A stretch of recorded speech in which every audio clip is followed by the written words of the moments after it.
नमस्कार दोस्तों। ये जो वीडियो बना रहा हूँ ये इस टॉपिक पे रहेगा कि कई पैसेंजर आते हैं और पूछते हैं कि मेरे को फ्रिज भेजना है, वॉशिंग मशीन भेजना है। मतलब डिफरेंट टाइप ऑफ आइटम्स पूछते हैं कि क्या मैं इसे ले जा सकता हूँ। तो इसी टॉपिक के ऊपर ये वीडियो रहेगा। तो चलिए शुरू करते हैं। किसी व्यक्ति का मान के चलिए पॉइंट ए से पॉइंट बी ट्रांसफ़र हो जाता है किसी कारणवश, या किसी काम के कारण उसे लंबे समय तक वहाँ रुकना पड़ जा रहा है पॉइंट बी में। और अगर वहाँ रेलवे कनेक्टिविटी है और दोनों जगह पार्सल पार्सल की सुविधा उपलब्ध है, जो रेलवे का पार्सल जो रहता है पार्सल ऑफिस, तब के कंडीशन में वो अपना सामान बाय ट्रेन वो पॉइंट ए से पॉइंट बी तक आसानी से ले जा सकते हैं।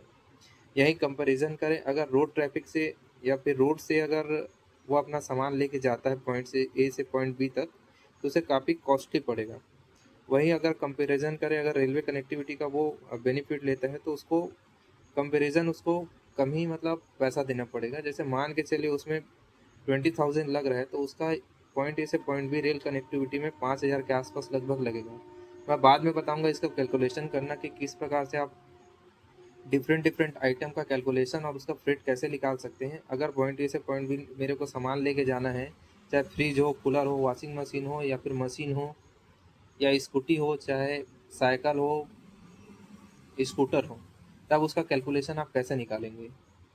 और इसमें दो तरह से कैलकुलेशन होता है। पहले अगर मान के चलिए आपके पास कोई सामान है और वो साइज में छोटा है और वेट में भारी है, तो कैलकुलेशन जो भाड़ा लगेगा या फिर जो पैसा उठाएगा वो वेट के अकॉर्डिंग उठाएगा वो। और इन केस मान के चले जैसे फोम है आपका, जो मैट्रेस बोलते हैं जिसको, अगर उसे आप बुक करवाते हैं तब के कंडीशन में फोम तो हल्का रहता है, तब के कंडीशन में डायमेंशन लिया जाता है उसका, लेंथ, हाइट और विड्थ। उस हिसाब से उसका कैलकुलेशन करके उसका फ्रेट निकाला जाता है। इसका भी मैं बताऊंगा कि कैलकुलेशन कैसे किया जाता है, और एक एवरेज अमाउंट मतलब निकाल सकते हैं कि हाँ इतना पैसा लगेगा बोल के, आपको जानकारी रहेगा उस चीज़ का। तो अ, आप कैसे बुक करा सकते हैं, मेनली दो तरीका है बुक कराने का। पहला है तो आपको नॉर्मली पार्सल है, पार्सल के थ्रू आप बुक करा सकते हो। पार्सल का कहने का मतलब ये है कि आपका नाम जैसे राम है, पॉइंट ए में आप भेजे आप राम हो, तो पॉइंट बी में जो उसको रिसीव करेगा, मान के चलिए श्याम है, तो आप अपने नाम से यहाँ से भेजने वाले फॉर्म में आपका राम है और वहाँ रिसीव करने वाला श्याम रहेगा। ये हो गया नॉर्मली पार्सल जैसे बुक होता है। दूसरा है जिसे लगेज बुकिंग बोलते हैं।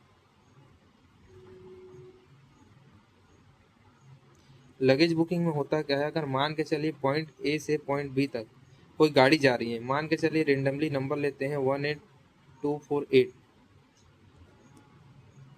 तो अगर मान के चलिए आपका टिकट इसी गाड़ी में है और आपको एक स्कूटी ले जाना है मान के चलिए,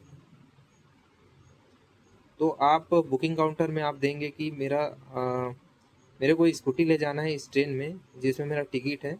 तो इस टिकट के बिहाफ पे आपका स्कूटी बुक होगा और आपके साथ ही साथ इसको इसी गाड़ी में डाल दिया जाएगा। और वहाँ जाके आप उतरते ही साथ ही कुछ मतलब उतरने के साथ ही आप वहाँ डिलीवरी ले सकते हैं। डिलीवरी 24/7 अवेलेबल रहेगा अगर आप एज अ लगेज बुक करवाते हैं। और नॉर्मली पार्सल में अगर बुक करवाएंगे उसे, तो वो केवल पार्सल ऑफिस खुलने के समय तक ही आपको डिलीवरी दिया जाएगा। उसके बाद हार्ड पार्सल का डिलीवरी बंद रहता है। इसके बारे में नेक्स्ट वीडियो में आपको अच्छे से बताऊंगा। पार्सल और लगेज में जैसे आप बुक करवाते हो तब के कंडीशन में क्या डिफरेंस रहता है और क्या क्या बेनिफिट मिलते हैं। नॉर्मली आप बुक करवा सकते हैं हाउस होल्ड गुड्स में AC, fridge, washing machine, cooler, bed, पलंग parts, rice, food items, plastic goods, mattress, foam, sofa set. और आप अपना जो टू व्हीलर हो गया, साइकिल हो गया, स्कूटर हो गया, बेबी साइकिल हो गया, ट्राई साइकिल हो गया, व्हील चेयर हो गया, ये सब आप बुक करवा सकते हैं। नेक्स्ट वीडियो में मैं आपको बताऊंगा पार्सल और लगेज बुकिंग में क्या डिफरेंस है। अभी के लिए फ़िलहाल इतना ही। तो सब्सक्राइब करें, फॉलो करें।